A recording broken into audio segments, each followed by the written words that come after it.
খাবার টেবিলে বসে মায়ের দিকে তাকিয়ে চোখ ইশারা করলাম আমার কথাটা বাবাকে বলতে। মা ভয়ে ভয়ে বাবার দিকে তাকিয়ে বলল, মানে ছেলেটা 10,000 টাকা চেয়েছিল, ওর বন্ধুবান্ধবরা মিলে কয়েকদিনের জন্য কক্সবাজার যাবে, সেজন্য। বাবা আমার দিকে তাকিয়ে বলল, কবে যাবি? আমি বললাম, এই তো 5 দিন পর যাব। বাবা নিচের দিকে তাকিয়ে খেতে খেতে বলল, তাহলে এক কাজ কর, 3 দিন দোকানে একটু সময় দে, আমি 3 দিনের জন্য এক জায়গায় যাব, এসে তোকে টাকাটা দিই। আমি খুশিতে হাসতে হাসতে বললাম, ঠিক আছে বাবা। পরদিন সকালে দোকানে গেলাম। আমাদের ছোটোখাটো একটা কাপড়ের দোকান আছে। মাঝে মাঝে আমি দোকানে আসলেও কখনো দোকানে বসা হয়নি। আজকেই প্রথম দোকানে বসলাম।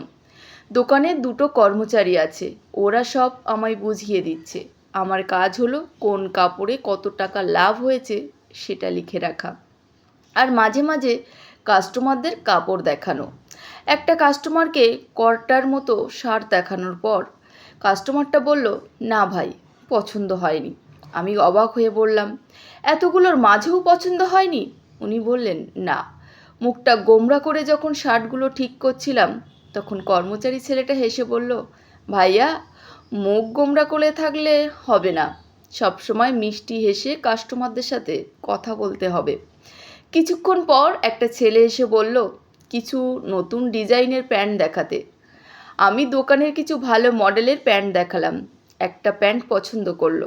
প্যান্টের কেনা মূল্য 1200 টাকা। আমি ছেলেটির কাছে চাইলাম 1500 টাকা। ছেলেটা প্যান্ট উল্টে পাল্টে আবার দেখে বলল, 300 টাকায় দেবেন? কথাটা শুনেই মেজাজটা খারাপ হয়ে গেল। দাঁতের সাথে দাঁত চেপে নিজের রাগটা কন্ট্রোল করে মুখে হাসি এনে বললাম, না ভাইয়া, এত কম দামে হবে না। কিছুক্ষণ পর এক ভদ্র মহিলা এসে 1 ঘন্টা ধরে দোকানের সমস্ত কাপড় চোপড় উল্টে পাল্টে দেখে 2টো কাপড় পছন্দ করে বলল, আমার স্বামী 3 দিন পর বেতন পাবে, তখন এই 2টো কাপড় নেব। আমার খুব রাগ হয়েছিল, তারপরেও কিছু বলতে পারলাম না, কারণ কাস্টমার বলে কথা। নিজের রাগ বুকের ভিতর জমাট রেখে মুচকি হেসে বললাম, আন্টি, যেদিন আঙ্কেল বেতন পাবে সেদিন আঙ্কেলকে নিয়ে না হয় আসবেন। এক ছেলে মনে হয় তার গার্লফ্রেন্ডের সাথে নিয়ে দোকানে এসেছে।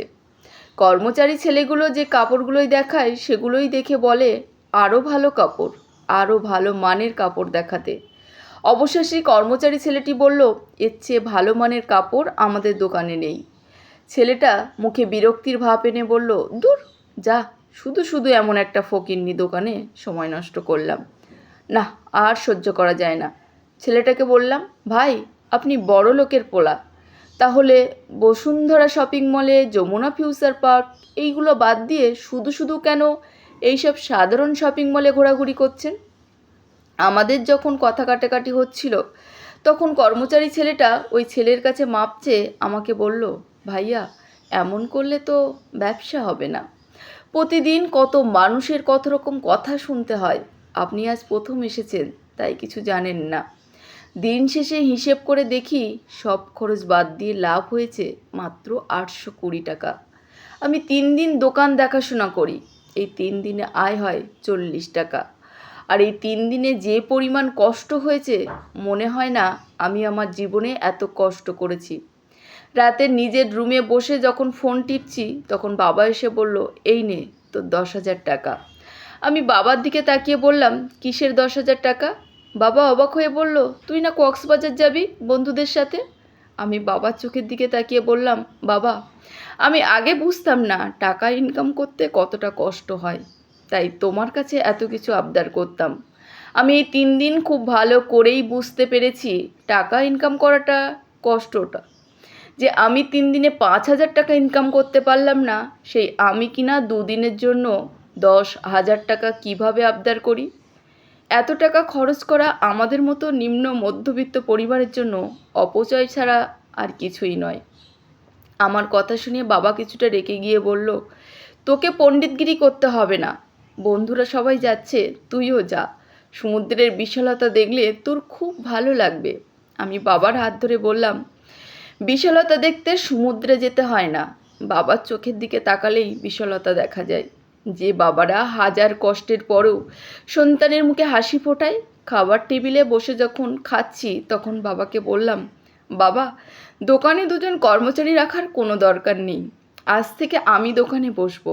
বাবা আমার কথার কোনো উত্তর দিলেন না, শুধু মাকে বলল, তরকারিতে এত ঝাল দিয়েছো কেন?